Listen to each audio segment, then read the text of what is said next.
ഈ Fortune house general trading LLC എന്ന് പറയുന്ന കമ്പനി. ആദ്യാവസാനം അഴിമതി, ഇതൊക്കെ കമ്പനികളാണ്. ആ കമ്പനിയിൽ ആകെ 3 പേരേ ഉള്ളൂ. ആകെ 3 പേരാണ് ആ കമ്പനിയിലെ ജീവനക്കാരായിട്ട് ഉള്ളത്. ആദ്യത്തെയാള് Firoz, sales manager. Rayees, office manager. അവസാനമുള്ള അസ്ലം ഹോൾഡ് ചെയ്യുന്ന പോസ്റ്റ്. അല്ല, ഇവര് 3 പേരും മാനേജർ തസ്തികയിൽ ജോലി ചെയ്യുന്നു അവിടെ. അപ്പൊ ആ കമ്പനിക്ക് MD ഒന്നും ഇല്ലേ? ഇല്ല, MD ഇല്ല, അതിന് സീപ്പർമാരില്ല, അതിന്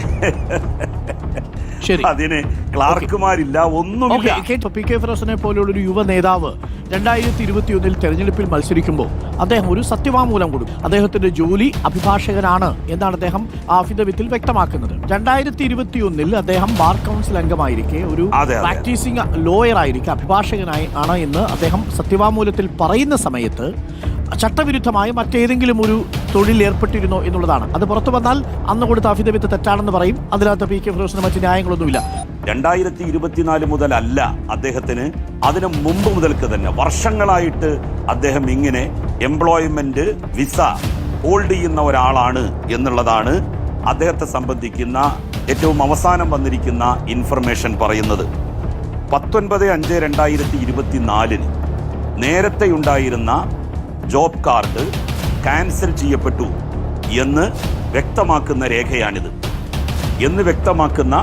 രേഖയാണിത്.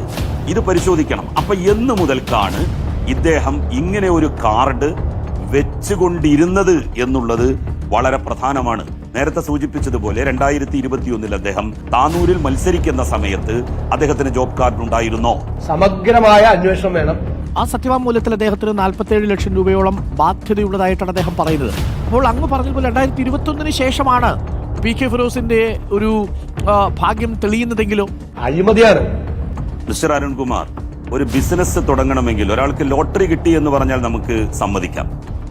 ഭാഗ്യം കൊണ്ട് അയാൾക്ക് അത് കിട്ടിയതാണ് എന്ന്.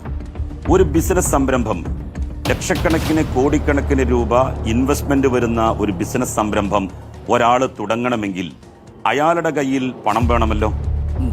ആ നിക്ഷേപ പണം എവിടെ നിന്നാണ് അയാൾക്ക് കിട്ടിയത് എന്നുള്ളത് പ്രസക്തമല്ലേ?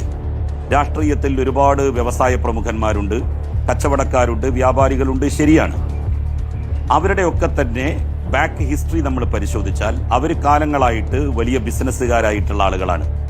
ഫിറോസിനെ എപ്പോഴെങ്കിലും ഡോക്ടർ അരുൺകുമാർ ഒരു വ്യവസായ യുവ സംരംഭകൻ എന്നുള്ള നിലയിൽ അറിഞ്ഞിട്ടുണ്ടോ, പരിചയപ്പെട്ടിട്ടുണ്ടോ? അദ്ദേഹം അങ്ങനെ സ്വയം പരിചയപ്പെടുത്തിയിട്ടുണ്ടോ?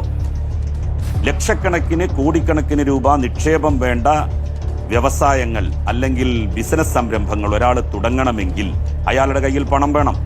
ആ പണം അയാൾക്ക് എവിടെ നിന്ന് കിട്ടി എന്നുള്ളതാണ് ഏറ്റവും പ്രധാനപ്പെട്ട ചോദ്യം.